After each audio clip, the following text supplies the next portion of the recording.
వైరా నియోజకవర్గంలో Telangana working journalist federation సభ్యత్వ నమోదు జరిగింది. వివిధ పత్రికలు, న్యూస్ ఛానల్స్ రిపోర్టర్లు సభ్యత్వం తీసుకున్నారు. యూనియన్లకు అతీతంగా జర్నలిస్టుల సమస్యల కోసం ఫెడరేషన్ కృషి చేస్తుందని జర్నలిస్టులు తెలిపారు. ప్రధానంగా ఇళ్ల స్థలాల సమస్యతో పాటు అనేక సమస్యలు పెండింగ్లో ఉన్నాయన్నారు. ఈ కార్యక్రమంలో శ్రీనివాస్ రెడ్డి, ఖదీర్, సాగర్, మాధవ్, కిరణ్, యాకేష్ పాల్గొన్నారు.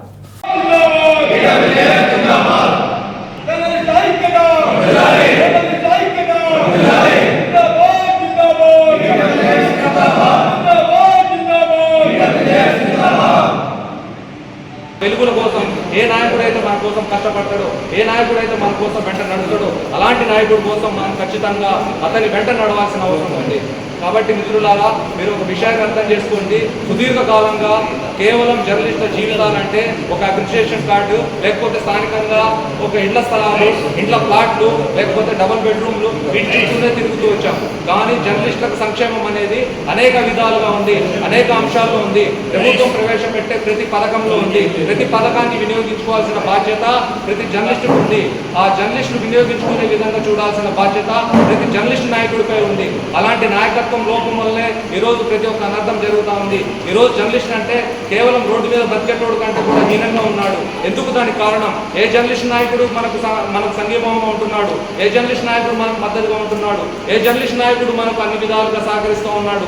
లేదు, ఎవరు ఏం చేయట్లేదు. రాత్రి 8 గంటలైతే ఫోన్ ఎత్తారు, ఉదయం 5 గంటల వరకు ఆ సమయంలో ఫోన్ చేస్తే ఎవరు ఫోన్ ఎత్తారు, మనకు ఏదైనా ఇబ్బంది జరిగిందంటే ఎవరు ఫోన్ ఎత్తారు, మనకేదైనా ఎవరైనా ఇబ్బంది పెడుతున్నారంటే ఫోన్ ఎత్తారు.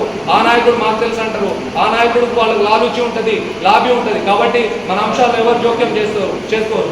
కానీ నికాసుగా, నిక్కచ్చిగా జర్నలిస్టుల కోసం పనిచేసే సంఘం ఏదైనా ఉందంటే మన ఫెడరేషన్ మాత్రమే. కాబట్టి ఇలాంటి ఫెడరేషన్ని మీరందరూ బలోపేతం చేయాలి. ఇలాంటి ఫెడరేషన్ వెంట మీరు నడవాలి. దీన్ని మరింత బలోపేతం చేసి మన సంక్షేమాన్ని మనం సాధించుకునే విధంగా పనిచేయాలని చెప్పేసి ప్రతి ఒక్కళ్ళని కోరుతున్నాను. సిపిఎం అంటే చెప్పండి. ఇదే సిపిఎంకి సంబంధించిన రాజ్యసభ సభ్యుడు రాధాకృష్ణమూర్తి గారు, తమ్మినేని వీరభద్రం గారు వాళ్ళకి ఎంపీగా రాజ్యసభ తర్వాత ఎంపీగా ఉన్నప్పుడు వాళ్ళ నిధులు ఇస్తే ప్రెస్ క్లబ్ నిర్మాణం జరిగింది. ఆ ప్రెస్ క్లబ్లో కూర్చొని వాళ్ళు కుడుకుతారంటే ఇలా ఈ నాయకులు ఇచ్చిన నిధుల ద్వారా అనేది నేను స్పష్టం చేస్తున్నాను అన్నమాట. వీళ్ళకి దమ్ము ఉంటే ఇప్పటికైనా ఏదైనా ఉంటే, ఏదైనా శక్తి సామర్థ్యాలు ఉంటే మాతో పోటీ పడాలని వాళ్ళకి ఛాలెంజ్ చేస్తాను అన్నమాట. వాళ్ళకి మాటలు కాదు, చేతల్లో దోచమని. ఇలా మనం వచ్చి దాదాపు 40 రోజుల్లో అనేక కార్యక్రమాలు చేశాం. ఇలా జిల్లాలో, ఉమ్మడి జిల్లాలలో కన్ను తెరిపించాం అన్నమాట. ఇలా ఏ జర్నలిస్ట్ కూడా ఇవాళ నుంచి కాదు, రేపు కానీ భవిష్యత్తులో వాళ్ళకి అండగా ఉంటుంది ఎక్కువ అనేది ఈ సందర్భంగా నేను చెప్తున్నాను. ఇదే వాళ్ళు 6 నెలల్లో వాళ్ళు గడిపిస్తున్నాను. 6 నెలల్లో వాళ్ళు టమ్మర్ కాదన్నమాట. మనం ఛాలెంజ్, మనం ఏ వన్లో ఉంటాం, మనం జర్నలిస్టు పక్షాన్ని పోరాడతాం. అవసరమైతే స్థలాలు కూడా ఎంత స్థలాల కోసం తప్పించుకున్నాం. దానికోసం మనం పోరాటం చేస్తాం, ఐక్యంగా కృషి చేస్తాం. ఇచ్చిన ప్రతి పిలికి మీరు అంతా సహకరించాలని జరిగింది. ఈ క్రమంలోనే మనం ఫెడరేషన్ బలోపేతం చేద్దామని చెప్పేసి అందరం జాయిన్. ఫెడరేషన్ కూడా ఒక ఉద్యమ నేపథ్యం, ఒక వామపక్ష పార్టీ బ్యాక్గ్రౌండ్ ఉండడం వల్ల క్రమశిక్షణ సంఘంగా మన ఫెడరేషన్కి ఒక గుర్తింపు ఉంది. వాళ్ళు ఒక ట్రేడ్ యూనియన్, కార్మిక సంఘంగా నడిపించాల్సిన జర్నలిస్ట్ సంఘాన్ని రాజకీయ పార్టీలు నడిపించి మన యొక్క హక్కుల్ని కాలరాశారు. మన భవిష్యత్తుకి వాళ్ళు ఆగమ గోచరంగా తయారయ్యారు. ఇప్పటికైనా మనందరం సంఘటితంగా కలిసి పనిచేసి భవిష్యత్తులో మన హక్కులు సాధించుకోవాలి. ఎందుకు మీరు మేము అందరం కలిసి పోరాడాల్సిన అవసరం ఉంది.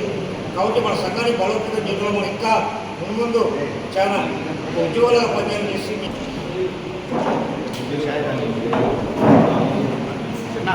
అన్న కొంచెం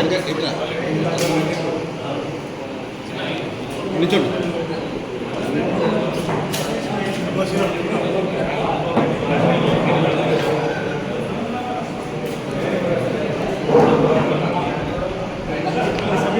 మేడం కొంచెం దగ్గర రండి.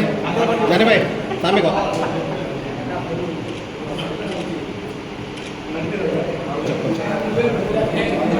సురేష్ భాయ్.